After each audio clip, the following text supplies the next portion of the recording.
Cloud. All right, we're recording on the Zoom right now, but we're not live yet. I'll show you in a second. Hold up. All right. Yeah.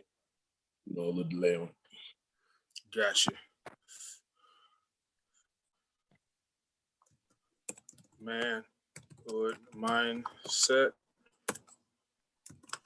The mind of Big Rube.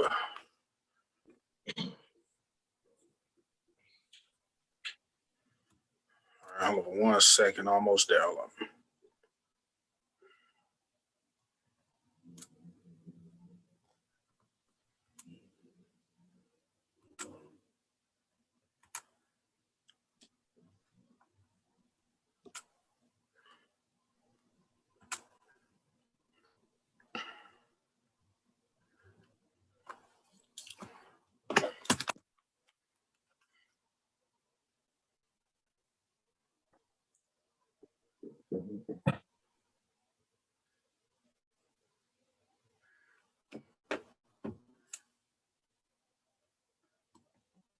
All right, OG.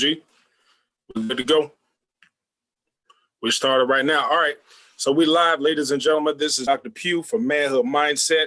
We have a very special show for y'all today, a special guest. It's an honor and pleasure to introduce to some and reintroduce to others the Dungeon family's own Big Rube. He's a hip-hop legend and overall scholar, I would say. Today, we're going to get into the mind of Big Rube and try to help some people out. So we're going to go ahead and get started, man. OG, how you feeling, bro? How you doing today? Good, my brother. How you been? Man, life is great, man. Life is great. So what we're going to do today, man, we're going to get right into it. We're going to go into some of the things that you've said in your previous lyrics, man. And I want you to expound. And if you don't mind, OG, just make sure that you talk to anybody that you think will need some of your words to make it through some of the roughest things that they're going through in their lives, right? It's for everybody. I don't care who you is. Gotcha. Because, for everybody. At least 0 to, I'm 49, so at least I know I can talk to at least 0 to 49.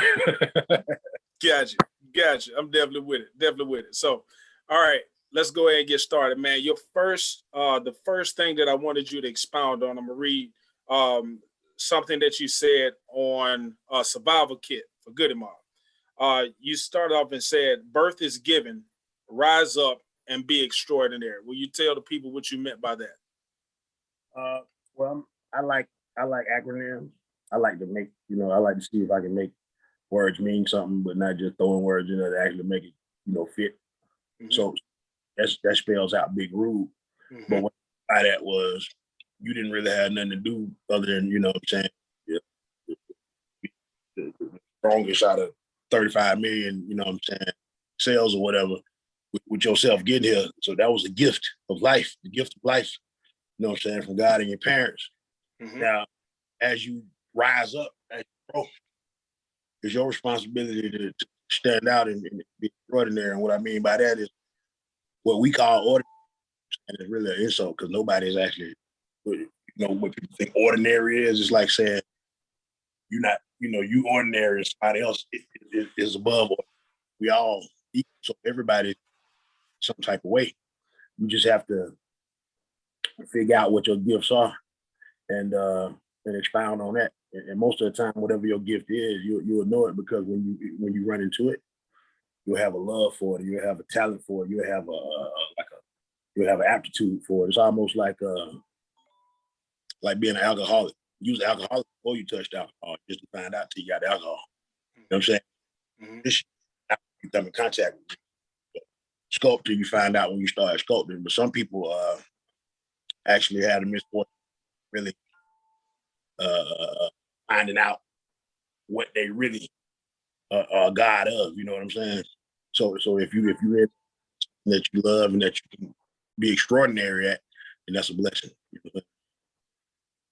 Did you have anybody in your life help you, guide you for you to recognize the greatness in yourself, the extraordinary that you had to hone in and focus in on? Did you have anybody that helped spark that in you?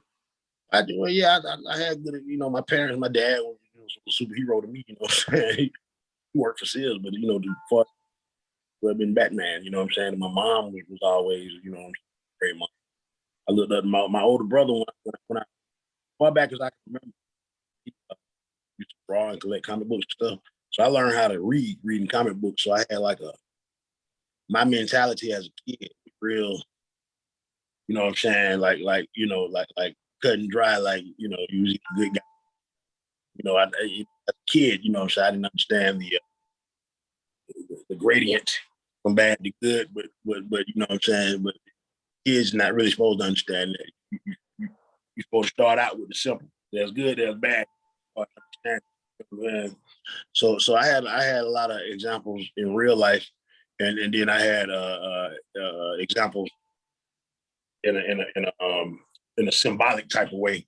And my example was like a superhero. So I love superheroes. My uncles, all that was like. Now check this out. We had an extensive conversation about superheroes, man. So I wanted people to know the superheroes that pop up in your mind. Okay, you already got Green Lantern. All right, you already got Green Lantern. So tell us about Green Lantern or any other superheroes that pop up in your mind. Well,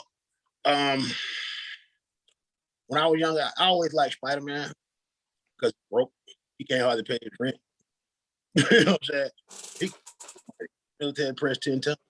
He jump like 100 feet straight up in the air. You know what I'm saying? Like, he could easily get some money, but he tried power and get money. He got his uncle killed. That's when he realized with great power comes great. So it's like, just because you got the ability to be able to take advantage of your position doesn't mean you should over others. You know what I'm saying? Instead of taking advantage of your position, use your to give an advantage to everybody and let that be your advantage. In other words, instead of me just caring about me getting something out of my gift that you can't share. See, whenever whatever you want to call it, whenever God or the universe gives you a gift, it's not really for you. When God gives you a gift, it's for you to share with other people. God don't give you gifts for yourself. To share. Think about it. Think about whatever type of special ability or special, you know what I'm saying, anointment that he put on somebody, it was for them to help. So when you shine a certain way, it's your responsibility to shine the light on people. Blind people would shine, pick their pocket while they can't see. You see what I'm saying?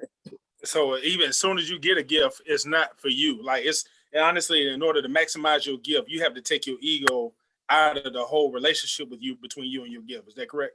That make you abuse. That's what I call it. You start drinking the Kool-Aid and believing you above everybody else for real. Like I say, like everybody would be running. Or you just make realize yourself.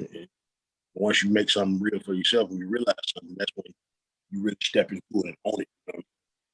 But you don't really believe, or if you just kind of like, you know what I'm saying, confidence, then it's only on, you're not going to really be able to maximize your potential, but sabotage yourself subconsciously. That's what a lot of people do. Because you don't have, other people can't, that dude stop you from, anybody stop you from doing that, anybody got in your way, because you're your only enemy. You just have to get out.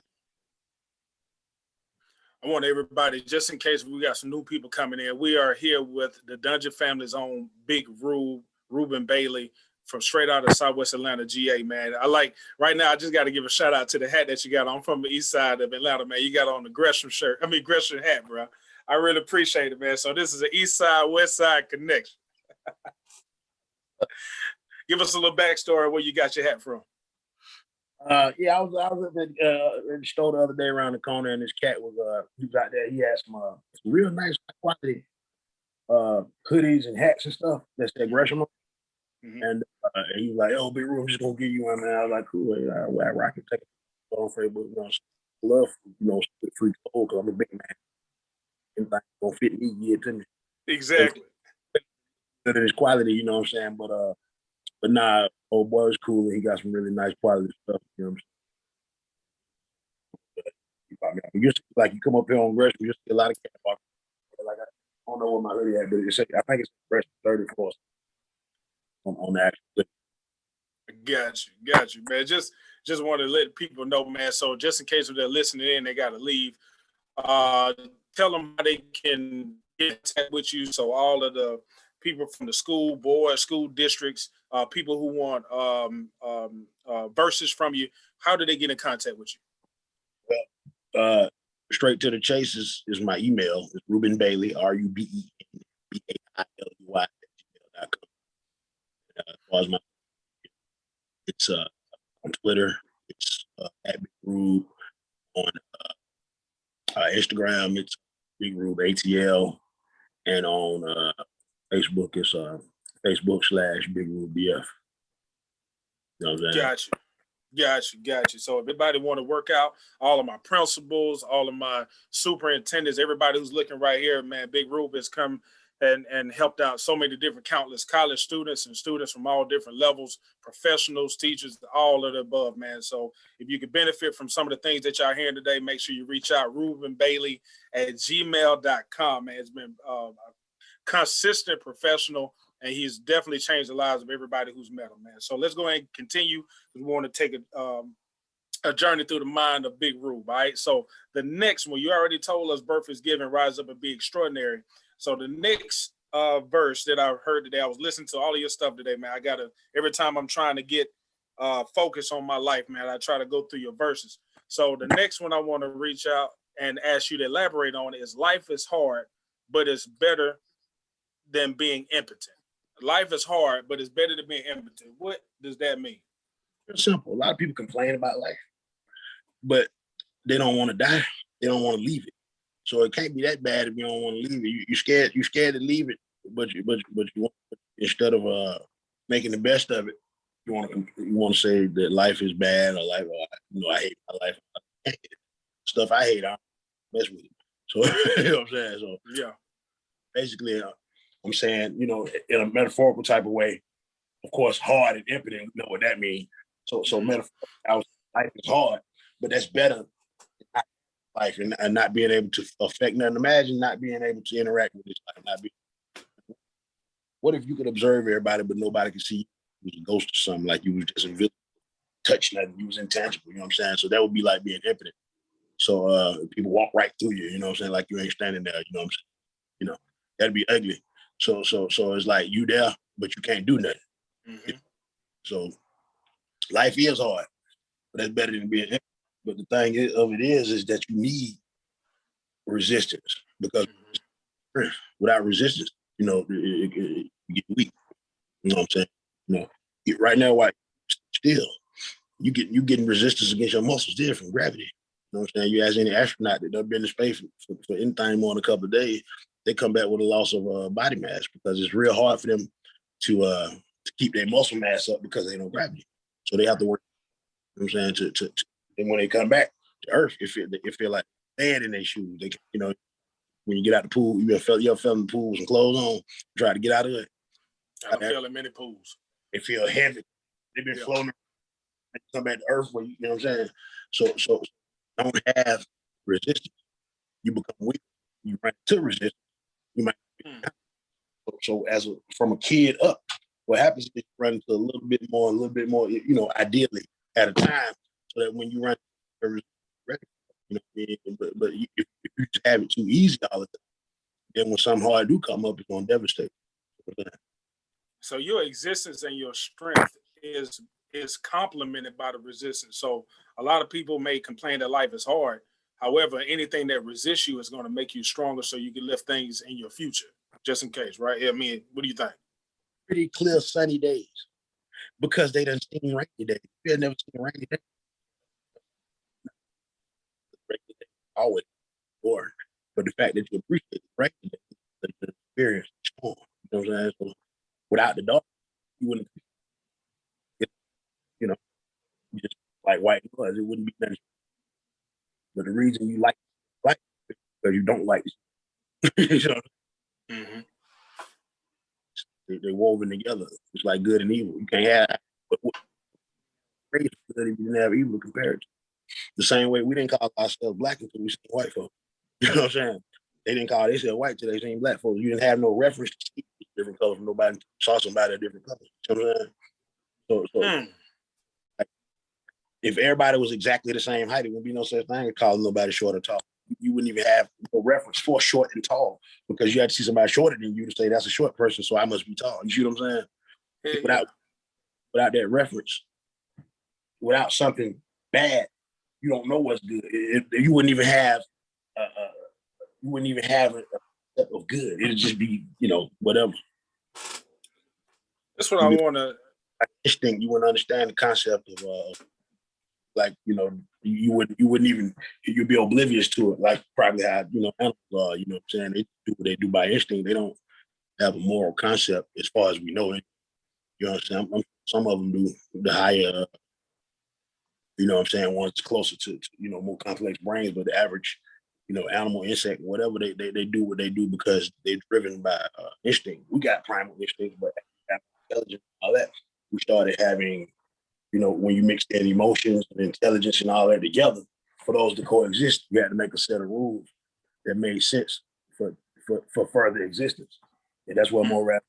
So it's like saying, okay, well, you can't do this because that's negative towards everybody living. So we're gonna call that bad. Stuff that's positive towards everybody living, we're gonna call that good. So we start coming up with a concept of morality. That's only because you had to have enough intelligence to realize consequences of actions. That's where morality comes from. Where in the future, that's gonna be messed up if I do this right now. That starts making it bad. So if I don't do this right now, that's gonna be better for us. That makes you have a concept of good. It's not something that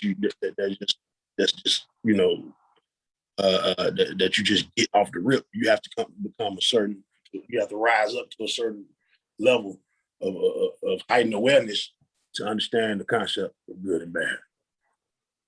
So when I started picturing this when you were talking, right and wrong is more political. Good and bad is more political. It's based off off what people want you to see. Good just means, see, everything we do, our instincts are for survival. First of all, personal survival. You take care of yourself. If everybody personally survive, the whole entire species survive. So next is your immediate family, and then next is the whole entire species. But if everybody just didn't care about themselves, the whole species would die out. So the concept of that's why you have we see bad stuff happen to people, really, but you feel bad. Why people don't go around just, the average person that something wrong with don't go around murdering stuff like that because it's not conducive to the further existence of humanity. But right, even if it don't affect you right then, if you guys, it's because you have enough foresight to say, well, that's gonna be messed up later on.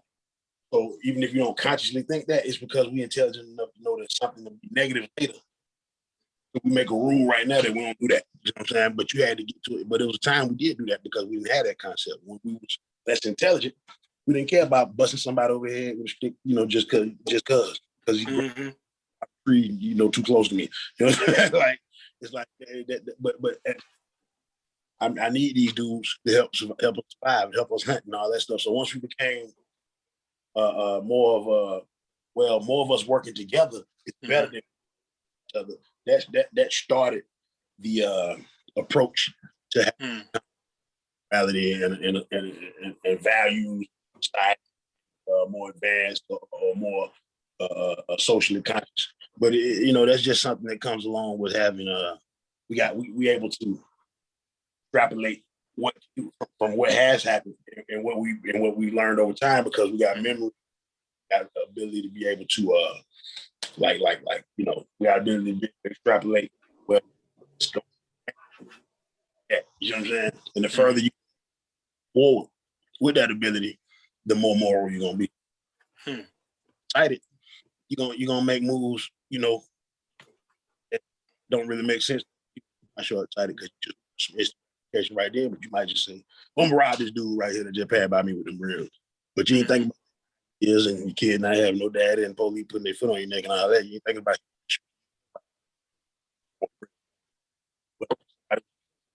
that ain't worth it. But the only reason you know that because examples showing that in the long run, sometimes what you can do instantly, especially when it's I can do some survival and other people's survival. So that's why they take people like that and segregate them from the community, because they messing up the species. You know, man. Wow. So, man, it's nothing more political than survival. That's what I'm hearing. That's what I'm feeling when you're saying that. I'd rather have a short, strong chain than a long weekend. You know, man. I need a strong chain, not a long chain. Got you. Got you. And you might well not have no chain, no matter how long it is. You can't pull it, it's gonna break when you try to take that chain and pull a car. Mm-hmm. It's 100 links. It broke because you got. I could use 99 links for the car. Yeah. So you can't save everybody sometimes. But, you really can't save nobody. Cats got to save themselves. Only thing you can, you know what I'm saying, of things that you might see or whatever, and tell them how things, what you've been through. But you can't tell them about how to live their life, but you can give them examples, especially younger kids and stuff. They haven't experienced it yet. They're going to still go through what they go through, but at least they go in not get totally oblivious. They might say, oh, hold up, I can kind of see that coming because they what they were telling me about right here. I see it. They might close miss, but at least they've been warned. So they just not in there just completely just don't know nothing. You know what I'm saying? You got a better chance to survive if you go in with a little bit of you know what I'm saying, awareness, a little bit of preparedness. Of course, you prepared once you experience it for yourself, but you got a better chance of coming out of a situation more unscathed if somebody who done been in a situation and got scathed tell you that hey man, I'm telling you, when you go down there, it's gonna be ugly. You see them such and such, such and such. And then like, oh, that's what he was talking about. Let's go that way. You see what I'm saying? Or you might still be on guard. You know what I'm saying? Because somebody in a situation, so you have a better chance of recognizing, which makes the reaction faster. Which makes, like I say, it's for the survival of the species. That's why we teach. That's why we learn. That's why we write down our history, so they won't have to keep starting from square one. If we ain't teach and write down and stuff like that, then it'll be still people talking about they don't know how to make fire. You know what I'm saying? It's like we know, write that down. So the next dude ain't trying to know how to make fire. He's trying to find a better way to make fire. And then he write down his better way, and this guy write an even better way, and a better way. How we got to this Zoom meeting right here. You know what I'm saying? Like, bird carving on stone, if we never keep a record of history. You know what I'm saying? And of course, lost because we actually less technologically advanced now than we were thousands of years ago. Because we can't now that 20,000 years. Now one of these buildings, I don't care what it looked like. $1 million, $3 million, $10 million houses. We got buildings that have been out there. People don't even know where they came from, and they still standing. Proves that at some point we were more advanced than we are now. My next quote: if right now with all this technology, bulldozers and anything you want to pull out, their machine you want to, you still can't duplicate something that people did 100,000 years ago. That means that they knew more than we do. If he can build a better building, he know more about architecture than we do right now. 10,000 years ago. So that means somewhere along the line, we descended instead of ascended, and probably was due to division, war. You know what I'm saying? Mass overthrowing. You know what I'm saying, and losing knowledge and stuff, and then you go back. We don't automatically. You're not born as a baby just knowing shit. You got to learn it. We got the potential. We've been the same as far as mental capacity. Ain't no telling. A couple 100,000 years probably, but the difference is keeping record. You know what I'm saying, and being taught. You know what I'm saying, you can right now thousands of years and bring him to now. You wouldn't know that he's come from thousands of years. They'd be just like you is because he you know, same way, you know, I'm sitting here speaking English. If I grew up in China, I'd be speaking Chinese and still look exactly like I look. So it's part nurture, it's part nature. You know what I'm saying? The nurture is more how we are. The nature is how we slowly get to the point where we give a damn about nurture. As evolution moves slower, but evolution of our action. But it can also go backwards real fast too if we don't stick together, because that's how you lose. The more people that together, the more people that share knowledge and information, the more people that know it, the less chance you got of losing it. But if you hoard the information to yourself, all you got to do is take out them 5 people that know it, and then not nobody know nothing. You know what I'm saying? Mm-hmm. All this society stuff from back in the day, that's why we lost all the knowledge. People, then they go in there, have a war, and they burn the scrolls. You know what I'm saying? You ever seen Pompeii? Yeah, like mm-hmm. She was a female in Greece. She was teaching about elliptical orbit stuff. They was philosophy and science and stuff, but there was a volcanic eruption, and at the same time, the Jews and the Christians was having a battle. The polytheistic people, like they burnt up a bunch of scrolls. They was trying to save all the scrolls from the library, so they couldn't save everything. You imagine what was lost. You know what I'm saying? So whenever you lose something already or exclusive, when you lose something exclusive, now nobody can benefit from it. That's why you shouldn't exclude people from what should benefit humanity. You know what I'm saying? Exclusion is warfare. That's what it looks like. Exclude somebody from something that should be for their protection, not for your gain. Say that again. Repeat what you just said. Exclude somebody, it should be for their protection, not for your gain. In other words, I exclude my kid from negative treatment, away from that, because I want him to not experience that, not because it's going to make me get more money or have power. You know what I'm saying? But when you leave people out of something that's beneficial to you, it would have been beneficial to them too, but you got to get rid of the mentality. Just because something's beneficial to you doesn't mean that it's less beneficial to me, especially when you're talking about information. You don't divide information to have less information. If I got one piece of information, 1 million people can get that same piece of information. I don't have less. It's not like a piece of cake where if I cut it in 1 million pieces, now ain't nobody got enough to eat information. You take one piece of, everybody need the information, and you're not going to have no less unless you're trying to get money out from it. It's to hold sway over somebody, which is power. You know what I'm saying? So when you self-greed, when reasons beneficial. That's the reason they spoon feed us knowledge. That's the reason they take cures and make them into treatments. Because if I give you a cure for a disease, it's not gonna make me nowhere near as much money as giving you the rest of the life. They give back. Cure. And I water that thing. They find the cure first. Do what they be doing. They don't want you to know this, but they be having the cure. You know what I'm saying? And then they water it down. Because if it keep you alive, it probably could have cured you. They just made it where it wouldn't all the way cure you, so you have to keep taking it, which means you have to keep a prescription or whatever. And they could have just got rid of what's wrong with you. But that's a one shot. Bam. Okay, now no more money out there. You know what I'm saying? That's a side effect of greed. So anything that produces a side effect has ego involved. They don't want to cure you. They want you to keep you going. To a certain level, if you start showing that you ain't greedy, they want to take you out. You know what I'm saying? Like a bunch of bad cops, and you don't want to be no bad cop. They don't just be like, well, you ain't going to be no bad cop. They be like, we'll take you out because you might tell on us. We need to see you do something bad, so you ain't going to no snitch.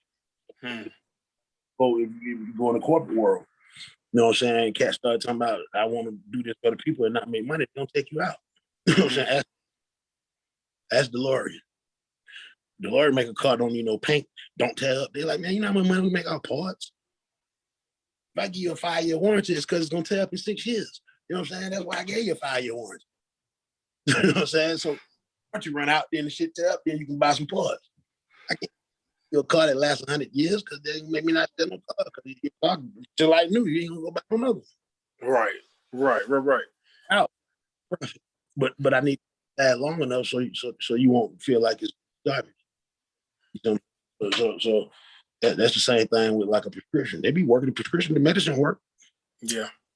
Then be having, they give you some medicine, give you a side effect. We gotta take some more medicine for the side effect.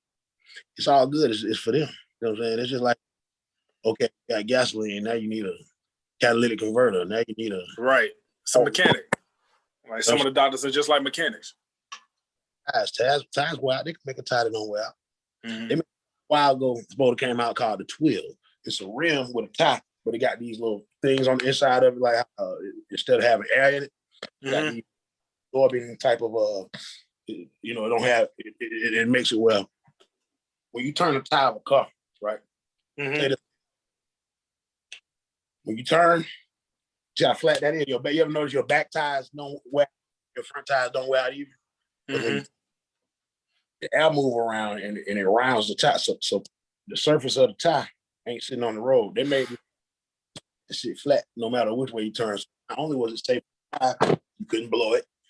And when it did finally wear out, all you do is you go in and you get your retread. But my point is, why that ain't came out when they came up with like early 2000s, late 90s. Why that technology came out yet? Because it ain't but 3 tire companies.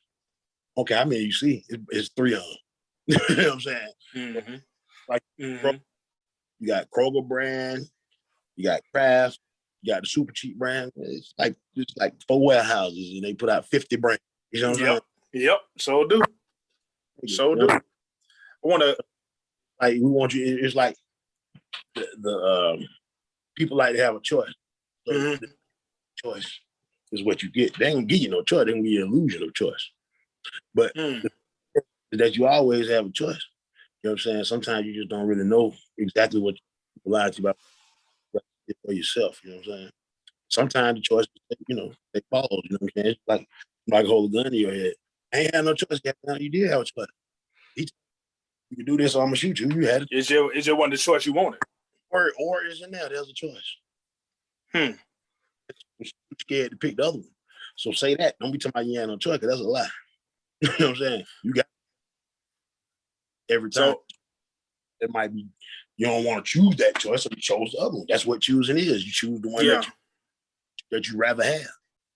So it's like they say, it's like when you vote for a president, they got this saying called the devil you know.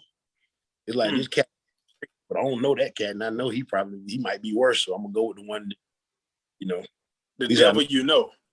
Devil you know. The devil you know is like this dude a devil, but we've been with him. I don't want no new devil, might be worse. Oh, it's for you familiar. So that's what the familiar is. They make you family when you're familiar. So they might as well just so they can trust you a little bit more, I guess. It's not even trust, but it's just like I have no idea what's happening when this fool gets. Yeah. This guy's track record. He ain't really the best, but I don't want worse than him. You know what I'm saying?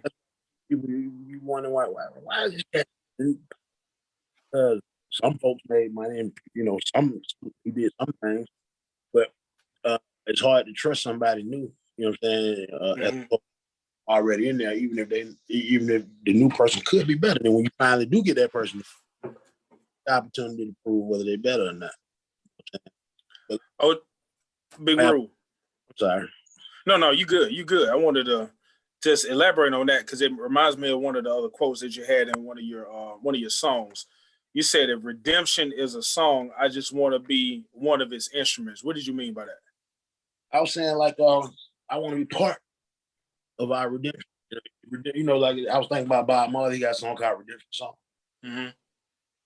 It's like we have to speak out and vocalize. You know how they say speak it into existence? Mm-hmm.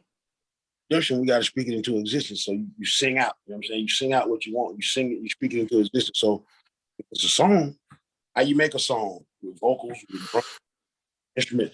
I just want to be part of the redemption. I don't have to be no savior, but I'm a cog. It's like old boy said, like Christopher Walken said, I'm just a cog in the machine. You know what I'm saying? Like each part of that machine is important. I just want a machine. I ain't trying to act like I'm the whole machine. I'm more important than nothing else, but everybody's just important as everybody. I just want to do my part, and hopefully everybody to inspire other people to do their part. We talked a while back, and just as a fan for yours for over 20, 30 years, bro, you've definitely done your part because like I told you before, when I first heard your voice on the first Outcast, that operating under the crooked American system too long. And a friend of mine, we grew up off of hearing your interludes because they forced us to think. There was so many cars that we weren't supposed to be in the first place. And then we were listening to your music and it forced us to get out of the car. So can you tell us like how important it is for critical thinking and speaking those words, speaking those verses, those universes, those multiverses that we talked about a couple of months ago. I want you to elaborate on that. So what are these words that create realities that help us get out of the cars we ain't supposed to be in? Well, it's all the same thing like I was just saying earlier. Like I said, you don't always just go for it. It's like you got instincts. You got your midbrain. You know what I'm saying? You got your lower instinct part of your brain. Then you got your main part of your brain that we use that actually thinks. You have cognition. You know what I'm saying? You have things you can actually put together, logic and reason. Mm-hmm. But they don't care about logic and at this point, we're not supposed to let that go. We still have those feelings, but you're supposed to say, hold up, I'm tripping. Let me stop for a second. Stop, take a breath, and you give your thinking part of your brain time to take over, because the thinking part of your brain reacts a little slower than the just reactionary part of your brain. That's instinct. Mm-hmm. And the thinking part of your brain to get fast, like the other part, and then it'll become more to where you'll react logical ways and reasonable ways as opposed to just reacting stupid. Mm-hmm. Point blank, you know what I'm saying? What you practice is what you preach. You know what I'm saying? So if you sit around and you're around, like you say, the car, if you're around that element and you get used to acting like that, you're gonna behave a certain type of way. And it's gonna be easier and easier for you to behave that way. The same way it get easier and easier to lift weights. You go lift weights. It was hard to do it, but you keep doing it, it becomes easier. Human beings can do anything, can become accustomed to almost anything. Mm-hmm. In other words, we can adapt to almost anything as long as it happens slow enough. If it happens too fast, it might take us out. But if it happens slow, then we can adapt with it. So what we have to do is, even if it seems like it's hard, we have to slowly move forward, move up, not just give up and say, move back down. Because see, that's easy, because we started. It's easy to go back where you started from. You've already been there. And like I said, right. It's going into the unknown, but what you got to, it's better, because we wouldn't have nothing good that we got if somebody didn't have the balls to try it first. Facts. Start seeing that it worked. It's like, you know how it goes. You do something, people like, man, buddy crazy, and then it worked. The next year, everybody do it. Got you. Now, and IBM or whatever, and told them, like, you want to make home computer. They laughed him out of there, like, man, I don't want no computer about you. He's like, nah, I'm make way anybody. They like, get up out of here. That's true. That is true. Big, take up the whole room. You got to type in code. Like, no. I'm gonna be like, what every home would have one. They're like, man, please. I think that's an interesting part, because anytime that you're trying to bring something into existence or introduce something to reality or in the universe, the natural response to everybody else who don't know what you're doing is to call you crazy or to dismiss you. Go with the devil. They know they want to go where they used to. People are scared, afraid of the unknown, and change is going into the unknown, because if you change it, you change it from what you used to something you don't know nothing. That makes perfect sense. You have to be able to use your brain to say, I think this is better. And people are a little bit more ready for it. The more we are seeing change, the more we are seeing successful change, that we starting to say, okay, that makes sense. Not like that's gonna be tight. But it's still, you're gonna be a little scared of it because it's new. You're scared of it. That makes perfect sense, because I know a lot of people, especially when civil rights movements or people are trying to create change in our society, right? And I know when a lot of our ancestors and elders, they used to tell them, well, not right now. We're not ready for that in the near future. Well, people were like, man, the only thing you're doing is stalling because you don't understand the unknown.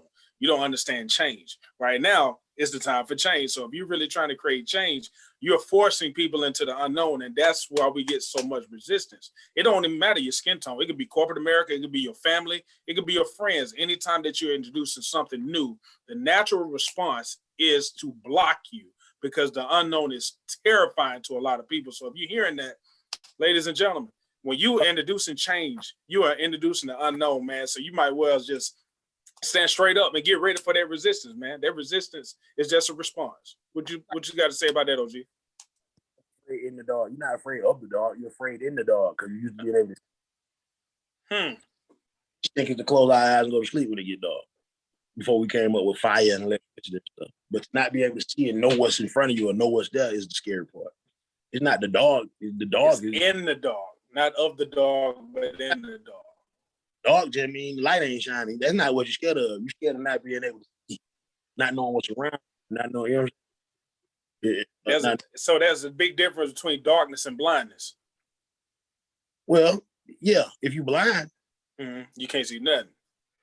You can see, but it's like it's not necessarily darkness unless you. It depends on whether or not you could see before. Okay, I got you. See, you don't experience darkness because they ain't never experienced light in the first place. That's just how it is. Sound good. Darkness when they're blind, people that used to see. But guess what?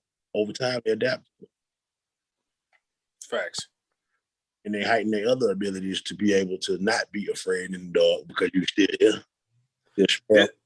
good touch. You know what I'm saying? It's amazing that you say that because your next one is, what if our souls were so connected with respect to each other, they reflected light right back to each other? What do you mean by that? Light right back to each other. In other words, if our souls were so connected that what I felt that when I hurt somebody, my light, your light will have equal amount I put light towards you, you put light towards me. We won't put darkness towards nobody because I feel your pain. So put you in pain because that hurt me. So if I realize that when I'm hurting you, I'm hurting me, we'll stop hurting people. Because people don't like to hurt themselves. Wrong with them. So, but people don't, because they think they're not hurting themselves, but you are, because we all It's like I say, in a machine. It's like, you know what I'm saying? You take the lugs off of that bad boy. I don't care how much, you don't care how fast your engine, you take the lug nuts. What if you hear this? What if you hear this? One of the best ways to get out of darkness is to reflect our lights to each other. If the more light that we light up everything. Gotcha. And goes back to what I was saying about information. To keep people in is to keep yourself in the dark, because what can happen is you're the only one with this information. And then imagine this. You got some type of power, technology, whatever. Then somebody kidnap you or whatever. And with the knowledge you got, they could easily free you, but you didn't share knowledge with nobody come save you because they don't got the power to come save you. Because only you kidnaps you. You got the knowledge and the power. So these other people like, man, how to save him. If you'd have shared how he be doing, throwing lightning bolts and shit, we could go save him. You know what I'm saying? But right, that could do it. But he wasn't the only one that could do it. Somebody else gonna figure it out. Now you got a super villain and a superhero fight, and everybody else is just experiencing the aftermath. You know what I'm saying? But if everybody got the same power, then you know, it kind of like, you know, it puts everything else in check. Right there is kind of a less twisted version of nuclear weapons. They think nuclear weapons keep peace because everybody, but except for us, because we keep dropping the weapons on people. But wasn't that Alfred Nobel? Nobel. He invented like or something. So the Nobel Peace Prize is named after the dude that invented the first weapon of mass destruction. That's what the difference between peace and serenity. That's why I was thinking, because when people who have to keep the peace, you literally have to threaten with violence to keep the peace. So you just said it. Because threatening somebody is not peaceful. The threat alone is actual threat is an attack. The way you keep be peaceful. Yeah, threats are mental attacks first, right? See, well, I mean, you know, it's kind of it's an energy, it's an emotion. You actually feel some threaten you. You might go at a cat threaten you because you know you might do it. So that's where you get excuses like, oh, we bombed them because they were a threat.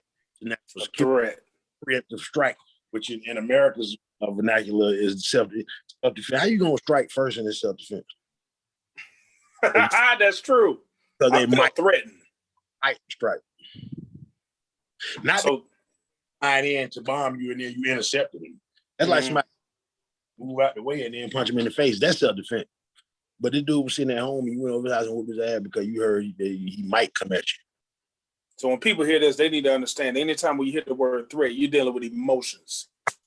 Well, you dealing a threat is something that you feel is a danger to you or something that's going to take something away from you, whether it be your life, your power, whatever. A threat Right. subtracts from what you have. So Gotcha. it could be a financial threat, it could be an emotional threat, it could be a physical threat. But my point is, all that's irrelevant because this is how it is. If we were really as advanced as we thought we was, we wouldn't need laws or police because we wouldn't have we wouldn't have the mental or the social or the emotional to do nothing that we got. The stuff that they got laws to stop you, the laws that make sense, like don't kill and don't steal. Right. Or to just not want to do that anyway. Exactly. You got to force somebody not to do that kind of stuff. Means that we falling. Still barbaric. You know what I'm saying? We're not all the way advanced. But that's when we were more advanced in that. But we still the same mental and all.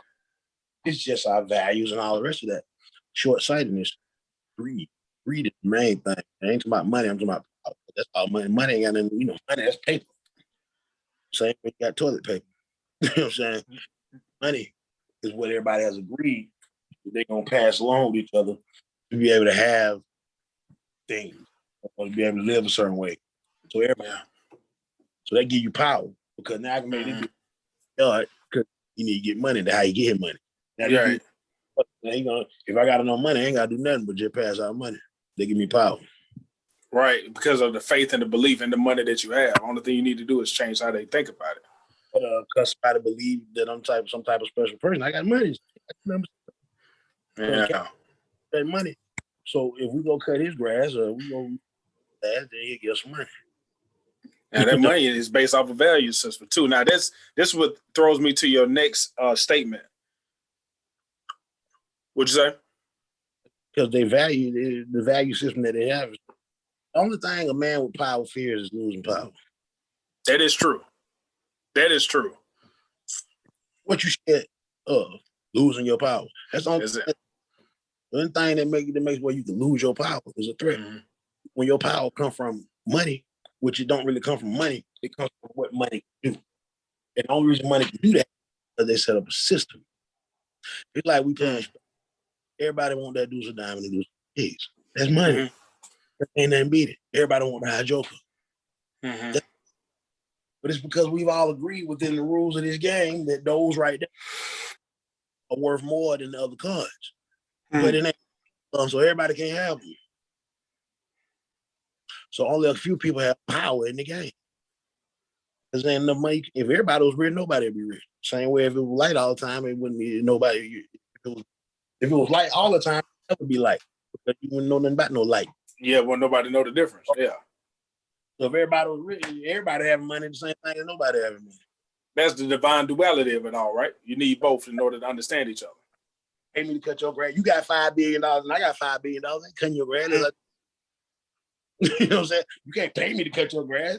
Unless I just really, you know what I'm saying? Like, that's really what we're supposed to be doing. We're supposed to be doing in an enlightened society. The pursuits of mankind would be better mankind, not to gain power and wealth. You see, the reason our society it suffers because our main goal is to attain wealth and power and status. If our main goal live mankind and we eliminated the need for money, period, it'll just be you need some food, you got some food. Need some work, need some clothes, you got some clothes. And then you can pursue higher efforts. You know what I'm saying? I was talking to a friend of mine earlier, man. We were talking about how nature and poverty don't complement each other. Nature doesn't have poverty in it. It's literally fruitful in multiplication. So poverty is man-made and weaponized. That comes from greed. Mm-hmm. It comes famine and drought and shit like that comes from greed and selfish. In other words, trying to not use, which is selfish. Mm-hmm. Need, which is greed. And short-sightedness. Like say you overplant one spot, then now you can't grow nothing right there no more. We have to learn how to replenish everything. Hmm. And one of the reasons when they say we overpopulate, people be like, shit, where I live ain't nobody. Like, no, nigga, it don't mean it ain't enough room for the people that's on the planet. It means not enough resources. Hmm. It's not about space. It's about resources. Resources. It don't matter if it's 1,000 feet between everybody if it ain't no food, or if all the water is polluted, or the air is polluted. It's not about physical space. It's about resources. Earth can only sustain a certain amount of people, and everybody be satisfied. See, but that's part of the game. Yeah. Where you can sustain everybody and everybody be satisfied, then people have to do stuff for themselves instead of use pawns to do it because they got power over them. When you hold sway over stuff, you live like a king and make people do what you want them to do because you have power. Power is being able to have a thought or a whim or a word. Shit moves. You know what I'm saying? But we all got power. And we don't utilize real God-given power. We want manpower. And we want the word. We need some manpower. You know what I'm saying? I see his work done. But actually, man's power, true power, it doesn't come from the individual. It comes from the whole as an entirety. Units. When we combine and contribute with each other, that's our power. Exactly. Like I always use the analogy, if we was me and you was stranded at sea, right? Rowing a boat, right? And say it's gonna take us 6 days to row we going. But we only got enough food for 5 of them days. If I kill you, I got enough food for 10 days. Number one, I'm being greedy because I don't need enough food for 10 days. I need enough food for 6 days, which we got 5. Ration that into 6 more than likely. But guess what? The amount of energy you need to row that boat by yourself, way more than the amount of energy you need for 2 people to row. That's how it works. Both of us are working. You can row while I'm asleep. I can row while you sleep. I can watch back. Now we row at the same time. Less stress on each other. But get what? I kill you. Now I got to go to sleep. Mm-hmm. Nobody rowing the boat. Ain't nobody watching my back for danger, none of that. So now it's going to take 20 days to get there. And I still only got enough food for that. That's why a lot of times, especially when a lot of people are trying to get into business or whatnot, and a lot of people don't understand one of the main elements of business is collaboration, because you'll never be in the business by yourself or for yourself. You just like you were saying earlier, you got to make sure you contribute, because every gift that you have in this world is to be shared, right? So say for instance, the people that are listening to us now, they're starting a business. They have a gift they want to share to the world. As far as them sharing it with the world, guess their reach will go farther if they're sharing it to the world with someone who complements their gift. What do you think? That's when you have a team. Yeah. Yeah. In areas where you need a team, which is almost is more powerful than an individual. Period. Right. But that's where that saying come from. We in the same boat. If I same boat, and you helping me row the boat, I'm sabotaging. Simple as that. It ain't nothing complicated about it. Now it's person rowing instead of 2. Now I got 12, but I still can't stay up 24 hours a day. I still can't row as much as people. Right. Okay, how much I eat, I still can't row like 2 people. Right. Less and got there in 6 days. Had enough food, been a little hungry for them 6 days, but now I can't make it 20 days with enough food for 10 days and row. Right. So by killing you, I killed myself. When I hurt myself. A lot of people don't understand this too. Some of the most powerful people that we celebrate were never by themselves. They had teams. Christ had a team. Malcolm X had a team. Everybody had a team. They ain't did shit by themselves. That's why they say no man is an island. Right. And see, as an island ain't even a damn island. It's really a mountain. Look under the water. Islands don't float. Islands go all the way down to the ground. So it looks like it's out there by itself, but it has a foundation that's holding it up. Same with a foundation. The foundation is at least broader or as broad as the top. It gets skinnier as it goes up. Because if it can't be skinny at the bottom and fat at the top, that's a weak structure. The tip over. But you turn it right side up, it's strong as a mug. A pyramid strong right side up. Turn it upside down, can't stand. That's why people with power, like 1%. But what's really giving them the power is all these people at the base. That's the pyramid. That foundation. Yep. Right. Foundation has to be wider than the top for it to be strong. But what happens, all the credit goes, it's all gold and shiny. But you don't see that's all up under the sand. That's what's really holding it up. But when you also have a structure that the base is all the way up and it's equal. So nothing stands out as better than nothing else. You just that's a good structure. It's well made. It's efficient. But it's like pyramid, but flat at the top is one. At the bottom is thousands. But everybody want to be at the top. And almost nobody can be at the top. And that's where greed comes from. If everybody try to get at the top, that's how we lose our foundation. Because of greed. Legend of King Arthur, he had a round table because he didn't have no head or foot at the table. It was round. Everybody was equal. When you sit at a round table, it's equal. Ain't nobody in charge. You know what I'm saying? If you got a head of the table, then the person that's the most powerful, the person that runs shit, sit at the head of the table. You got a round table, even though he was a king, he could have said he put a round table because he wanted people to feel like they could voice their opinions and he listened and all that because we all sit equal distance from each other. We all got equal footing. So that means that's a representation of my opinion and my emotions mean something that they equal and you putting a structure together or you put a system together that makes people feel that way. So you can say it all you want to, but if the system don't support it, then people don't really believe that they're equal because they're not in the system. Say we equal. It's a buzzword. Beat up a little girl for going swimming, then we ain't equal. How the fuck we equal? You know what I'm saying? You 12 out there beating nigga down like in 1860. You know what I'm saying? Yeah, that ain't equal. That ain't equal.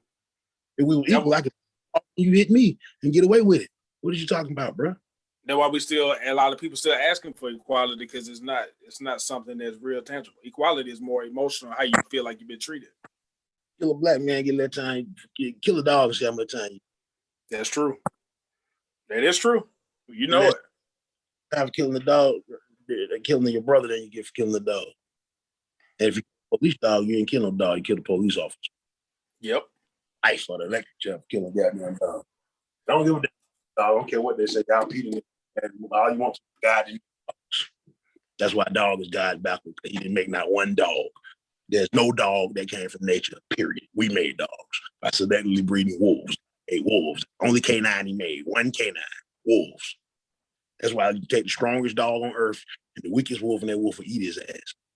Because we made wolves. That's why dog got arthritis and mental problems and all that shit. Wolves don't have that problem. Because nature made wolves. We made dogs because, that'd be cute to have a dog with a long back and short legs, even though he don't have back problems. That'd be cute to cut this nigga ears off or cut his tail off so when he try to stop, his ass run around sideways like a Corvette. You know what I'm saying? You ever seen a Rottweiler try to stop running? Yeah. And his ass in front of him. And he built wrong. Dog's supposed to be slim in the front and wide in the back. Look at a wolf. Dogs that research, any dog that's healthy and don't have that many problems, their structure is closer to the wolf. To the wolf. Their structure is from the wolf, their body structure, the more problems they have. Because a wolf is pure. A dog is a watered down version. It's nothing compared to a wolf. Because niggas that made them for selfish reasons, not because they're part of the ecosystem. Wow. God didn't make we made dogs. That's why they say dogs is man's best friend, because that's man's creation. Made them fun. Not the wolf though. That makes sense.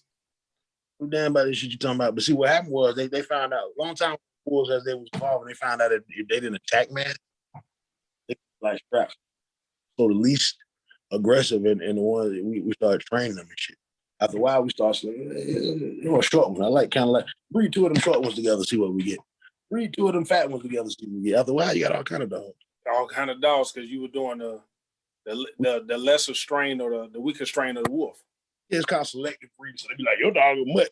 My dog a pure breed. Ain't no such thing as a pure breed dog. They all mutts.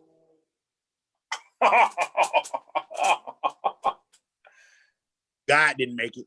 It's not pure. We straight up. Ain't nothing wrong with that. But it's just what it is. Don't make me feel like no dog life worth mine. You're a goddamn lie. You know what I'm saying? Because we made that. It's like box. It's worth the life of a man. Right. How? I don't care about the dog being a living thing. We made that. Oh my God. All right. So the steak on my plate was a living thing. I ain't going to jail for eating that steak. I ain't going to jail for eating. That shit was alive. The hypocrisy, man. That's where so many people are so confused, man. That's what I want to get into your next point real quick, man, because I know we had you for a minute, man. So I just want to make sure we reiterate if you are work in the community. I'm play you work. No, I'm playing Pac-Man. I got you. I'm playing championship version on Apple. That's hilarious. Hey, I bet you know what? I'm gonna go downstairs and play some Madden too. A lot of people don't understand, man, that video game stuff, it make people calm down, man. It's strategic. What you get out of it? Say something. Since I was, they started. The first dude that made a video game, he made a system. He was bored. He was a science board, and you know, he'd be working on stuff. He just made something that he could hook up to the TV and play. That came out as first, like he made Pong, then Pong, back in the day. Eventually it came in, but what the government started realizing was, as people came into the military and shit like that, and even in schools and shit, which ain't nothing but a sieve, a sifter for seeing, you know, what for recruiting cats into whatever job force. That's all. School, training program. School is less about learning now than it used to. When it first started out, it was pure. School come from Greeks. They would sit up and philosophize, show up, and be like, yeah, you know what I'm saying? Just for the betterment of knowledge, not to get a job, not to get more manpower. But anyway, started noticing that the hand coordination of the soldiers was incredible. So they started, each generation got better and better. So they started putting out better and better videos. Increase that. Now, when you get to the army, you still playing video games. You got to do 9 push-ups. Because get what?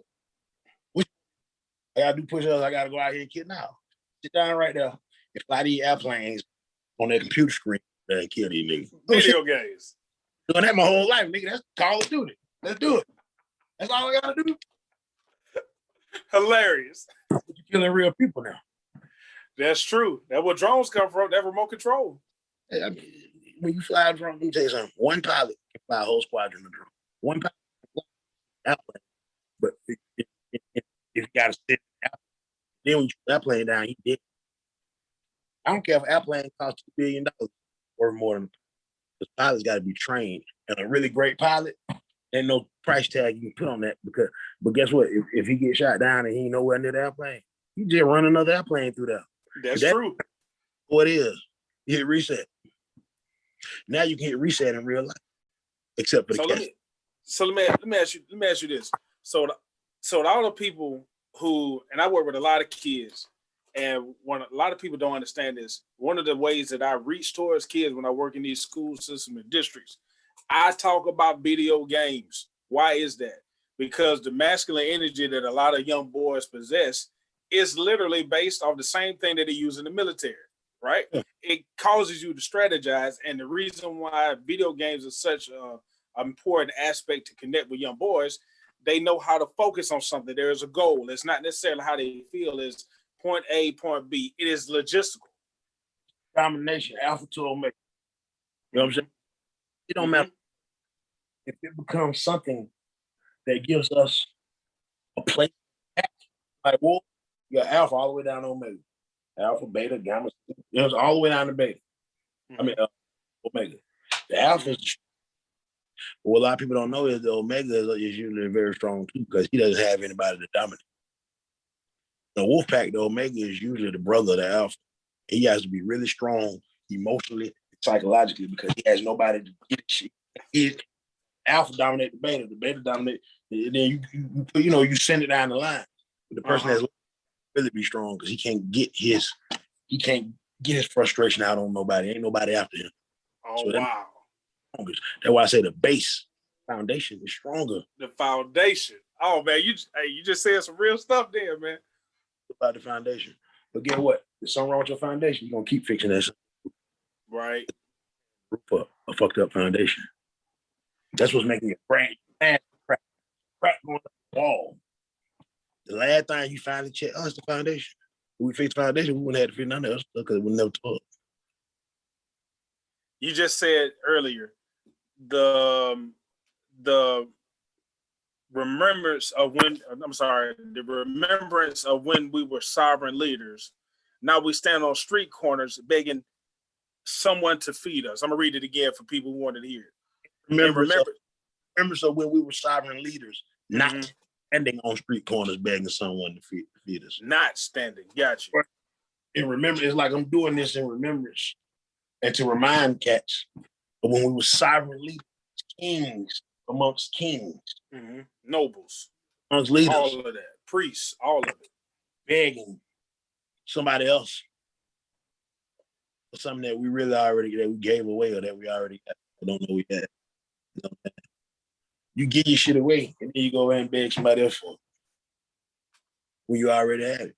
Sometimes you already got it. Somebody need to be free. I need power. You got power. You got freedom. The only way you don't have it is because you don't have it here. Mindset.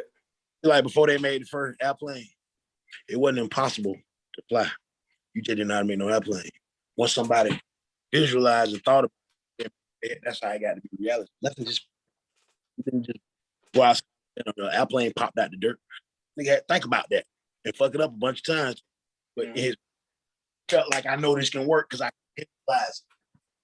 That's the only way anything can work. Anything that comes into creation, that reality, first.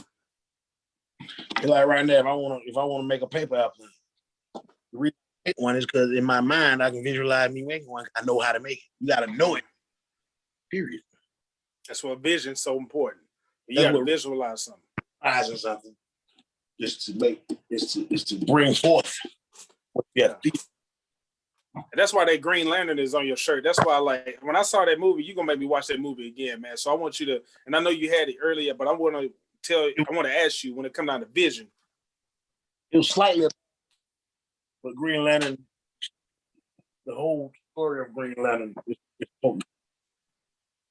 And what it is that nobody's more important than anybody else. Yeah, Green Lantern.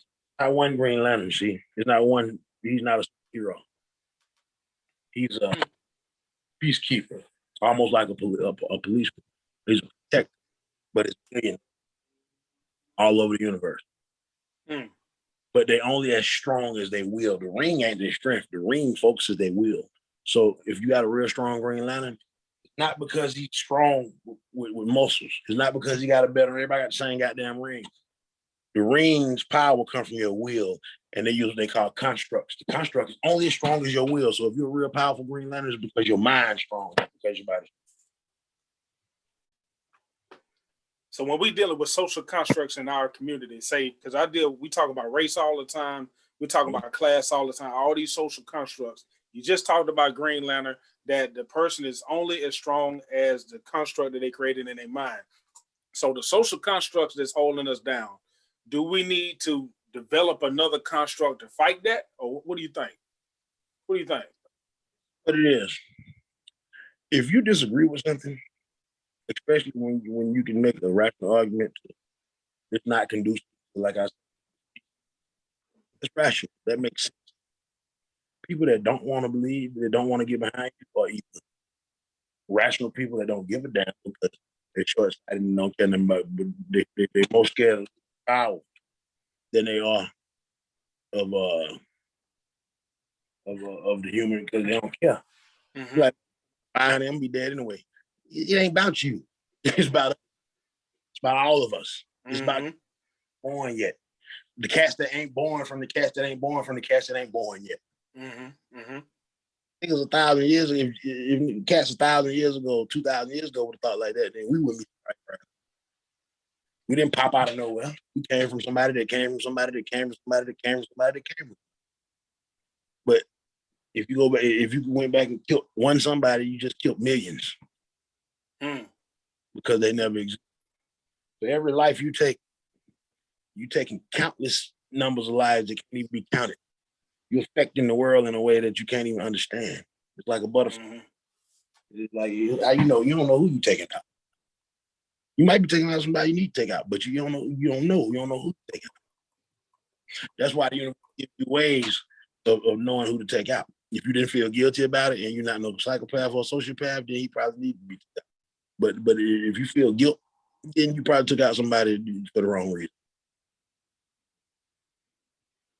You know what I'm saying? You might remorse.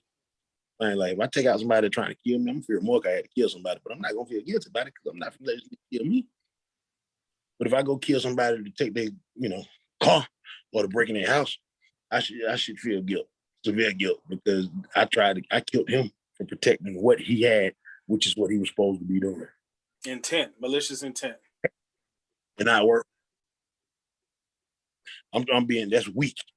Trying to take the path of least, trying to get something the easy way make you weak.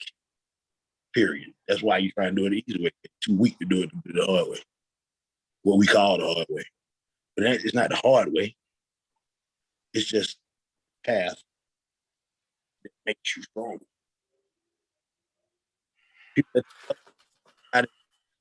People that take the stairs. Period. I don't give a damn what you say. Niggas take the stairs. If you go to work 5 days a week, and 3 of those days you take the stairs, you're gonna be in better shape 99% of the time than nigga that take the elevator 5 days. So you don't always have a hard path just to be taking it, but you keep yourself in shape. So sometimes you have to put yourself through something. When you go to the gym, you in that moment, it ain't easy. And then when it do get, you make it harder because you want to go further. You want to get stronger. Right. It's easy, you make it hard again.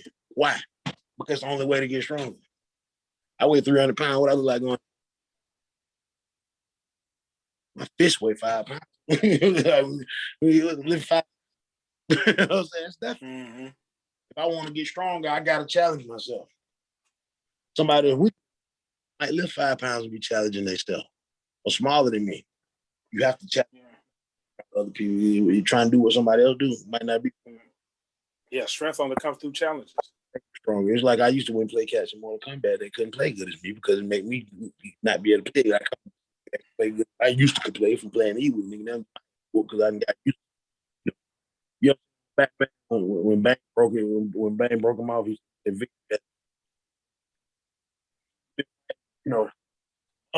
bank robbers, basically elite ninjas that around to the and you talk about it. You don't want that when it really came time to win, you lost. All the wins make you champion. It made you weak because you against somebody that wasn't no competition. That's not a win. Beating somebody that never have defeated you is not an actual defeat. That's cowardly. If you send the Falcons, it's a little league team. Ain't nobody finna champion. Ain't nobody finna be like, yeah, they whoop these little boys' ass. That's not good. You know, goddamn, man, go out there and play football against those 6-year-olds. First of all, if they did beat you, boy. But my point is, we know it's lose. Yeah, we know. Yeah, anytime when you go to somebody that's lesser or considered less than you, it's already lose. Fuck. Yeah, Superman won. But when Batman was Superman, and he go, yeah, Batman was Superman. The Batman, third nigga with no power. Regular. Yeah, rich. Yeah, Superman is like that gas that drove. Batman came out there. Guess what? Superman can't fight. He's just invincible compared to a regular human. Superman ain't got no fighting skill. Fight. So when he brought Superman down to his level, he put on some armor and pulled out some kryptonite and whooped Superman's ass. Superman can't fight. Not Superman not trained to fight with him. He could have been. That's why Zod whooped his ass, because I general. And Zod had the same powers. He grew up with the powers. I had power 5 minutes, started beating his ass. My point is, like Captain America told Iron Man, you like the armor ain't gonna make you, know what I'm saying? put as much armor as you want to, and I take that shit up out of you and whoop your monkey ass with no armor. Because I train. Telling you can have all the money and all the technology you want to, you still need to train to better yourself. Because behind all the tech, behind money, behind armor, behind other niggas protecting you, if you weak, then your whole shit weak, period. It's the foundation, all of it. And if the person running it, person dead out of order is weak, it's still weak. Shit got to be strong from the bottom to the top, top to the bottom. Because the top strong and the bottom strong, and everybody's strong because the middle strong. Alpha, Omega. And Omega is the base. Omega is the last. He really had to be strong. Alpha got to be strong because that's the leader. He got to delegate. Mm-hmm. Everybody have confidence in they strong. If Omega is strong, everybody's strong because the base is strong. You know, he got your back. So if you got strong at the back, strong at the front, we more confident in it, and we ain't got to worry about what y'all. We got to not have confidence. Don't worry about him fucking up. So now we can do our job. Lug nuts work whether or not the engine work or if it's gas in the car. They can't be lug nuts. They ain't worried about that. They worry about they ain't doing nothing but holding that wheel on. Yeah, put them folks on. But if you don't put no gas in that car, it's not gonna run. You don't put no air in the tires, it's not gonna run. I don't care how good your paint look. I don't care what kind of rim you got. Take one screw out that motherfucker because everything is important. So we all as people are important, from the lug nuts, janitors to the president. OG, we've been on this call for quite a minute, man. And first of all, I just want to reiterate. I kill you because I owed you the last time. Zoom owe you really because I tried to load up, kept crashing my iPhone, but then when I had to update, I had just updated my iOS. Right. Then of course the next day, Zoom, like we just updated. Yeah, I know y'all did. No, it's all G, man. It's all no. But first, I just want to make sure that everybody keeps and just if you're listening right now, if you're sharing this video, bless the OG Big Rube, Dungeon Family's own Big Rube. His Cash App is on the screen. $ Ruben Bailey. You can reach out to him directly on Gmail at rubenbailey@gmail.com. You can reach out to him on Instagram and Twitter. And a lot of people listen to some of the things that we talk about. I got several shows, man. But, you know, we worked in schools before. I brought you down to Georgia Southern twice. You talked about the pedagogy of Southern hip hop, all of those different things, man. And I just remember just the impact you had on everybody, not just the students who were already exposed to your music, man. But what a lot of people don't understand, you trained a lot of teachers. You came to Georgia Southern, you sat in one of my doctoral classes, and you sat around a lot of people who were in the teaching field in different counties around the state of Georgia, man. They had a chance to sit down and pick your brain, dude. And I wanted you to just, if you don't mind, just kind of talk about that experience. Because I remember recording that whole thing. And we was like, I was in the cipher, bro. And it was almost like you were flowing, but you were helping them react and reach out and connect with the kids in their classroom. And you talked a lot about your upbringing and what teachers did for you. So if you don't mind, man, just talk about that experience a little bit before we close, man, and then we'll wrap up. Watch that, like, boy, it was dope, man, because it was for already want to listen to a cat who ain't got an college degree or whatever and get, you know, without benefit. The problem with adults, we act like we done forgot that we were kids. Kids in the way. See, just because you get grown on me, your memory went away. When you treat a kid with compassion and shit like that, it's because you remember what it felt like when you was felt good. But when you mistreat a kid, you obviously not, you know what I'm saying, remembering what it felt like when somebody did. Kids want respect and all the rest of it. Everybody else ain't got to do how old you is. Right. They deserve respect. You know what I'm saying? They deserve it, but you only, you know, we do everything too much. You either want a kid worship, down one of them. You treat them like a regular person. You treat them with respect. You reward grace and success, and you punish goddamn, you know what I'm saying, you know, negativity. But you don't, and when I say punish, I don't mean mistreat. I mean you're giving them a microcosm of what life is. Right. Wrong, and you go out there and do something wrong, you're gonna get punished. Mm-hmm. It's gonna be way worse than your parents, more than likely. Mm-hmm. So what your parents, my mom used to do, you got your ass whooped because I love you. And you be like, how in the hell? Because I'm showing you that when you do something negative, a negative consequence occurs. And if you said just like this, nothing like them crap goddamn throw you in that jail cell when you know, you know what I'm saying? As you said, you know what I'm saying? And she's right. Every time I done got locked up was not as bad as that. It was way worse than that ever got. I didn't get hit not one time. But jail cell, boy, I'd rather just get my ass whooped with the belt and go in my room and can't play Atari for a day or two. Like, but and then jail,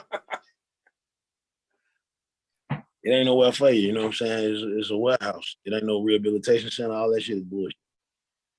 A warehouse, and we're canned, you know what I'm saying, vegetables or boxes Sardines.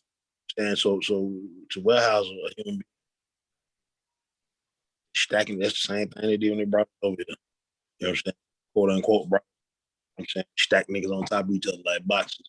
You know, human being can't function like that. You know what I'm saying? Just being closed in and trapped.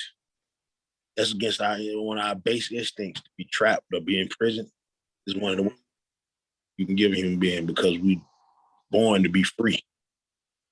We're supposed to be free. So physical incarceration, the reason it hurts so bad is because it hurts your soul because it's literally the reverse metaphor for your spirit and your mind being locked up.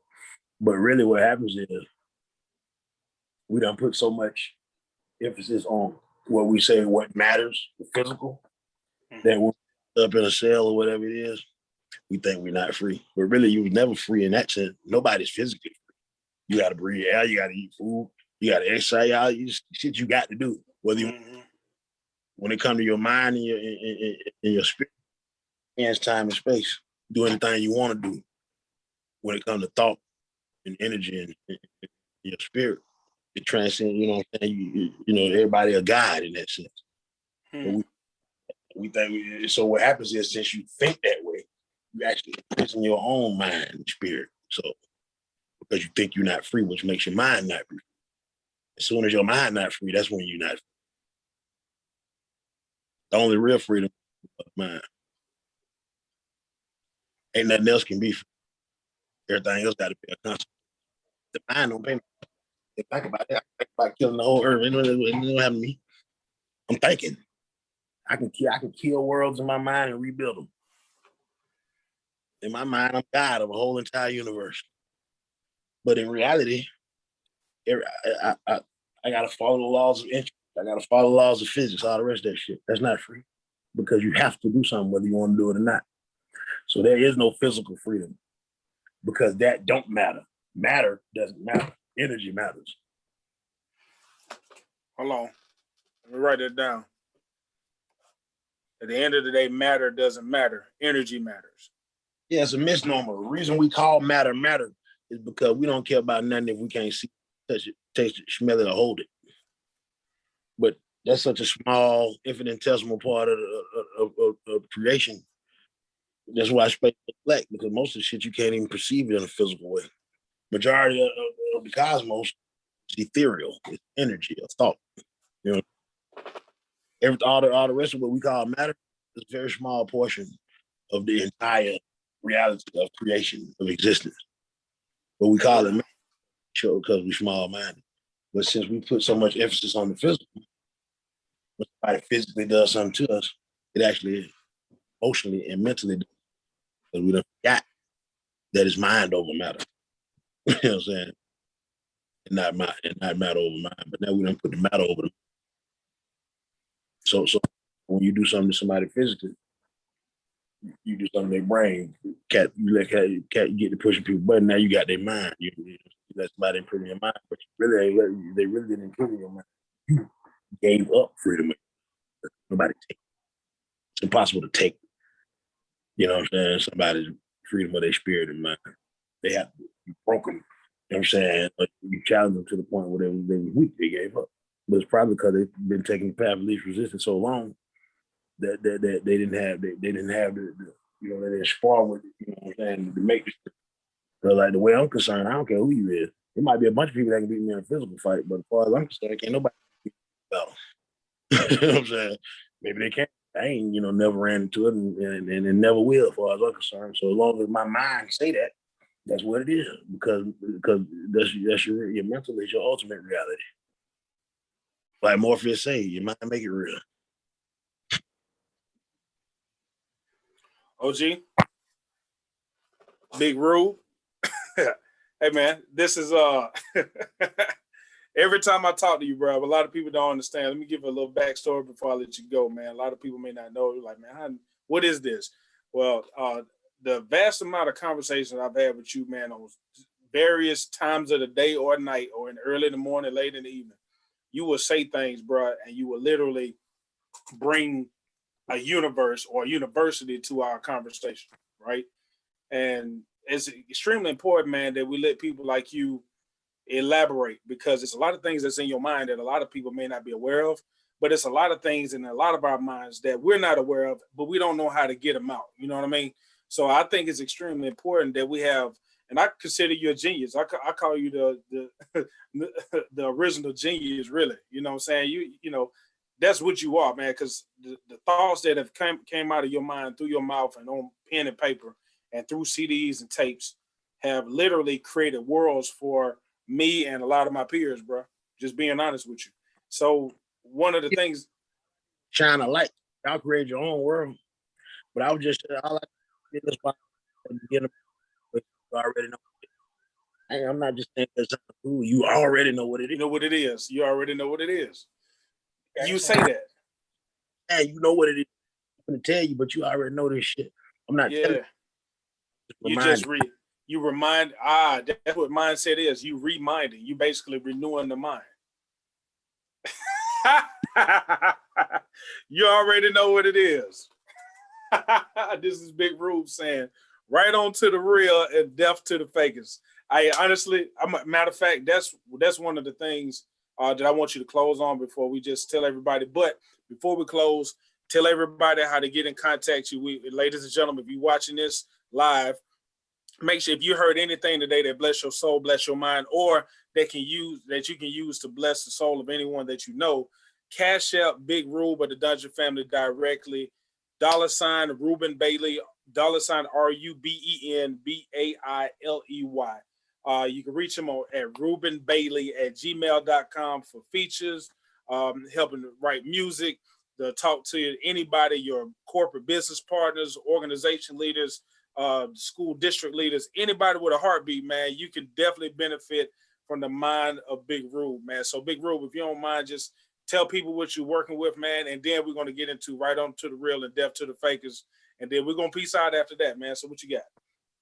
Yeah, man, you know, basically, anybody that want to holler at me on some, you know, I don't care if writing, want me to write something, whether it be you want me to voice something, whatever it is, you want me to do some artwork for you, you know, artwork, I'm doing a little artwork. Okay. All right. You in the lab. Yeah, you going live in the lab. So, you know, I'm an artist. You know what I'm saying? So anything catch me, you know what I'm saying, that I can provide, I'll let your boy, you know what I'm saying? Because I don't do nothing if the most instrument in the world say, find out the things in life you don't do well, and then don't do those things. That's real. That's real. Last thing, right on to the real, death to the fakers. I think that you elaborating on that will help us tackle our next week, man. Tell us, what was your mindset when you said that? What do you want people to get out of that statement? What I was saying was right on with what the real, which is what death to the fakers, end bullshit. You know what I'm saying? End the bullshit. It ain't about killing nobody. It ain't about nobody. It's about stop concentrating on what don't matter. Concentrate on what does matter, on what's real.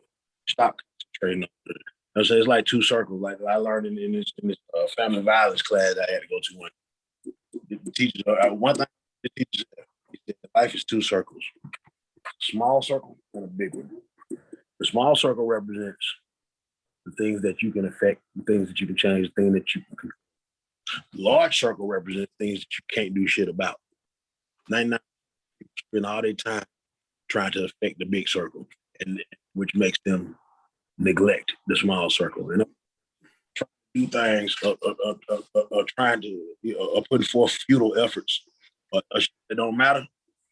While affecting things that you can actually affect, or not doing something that you can change. Come on,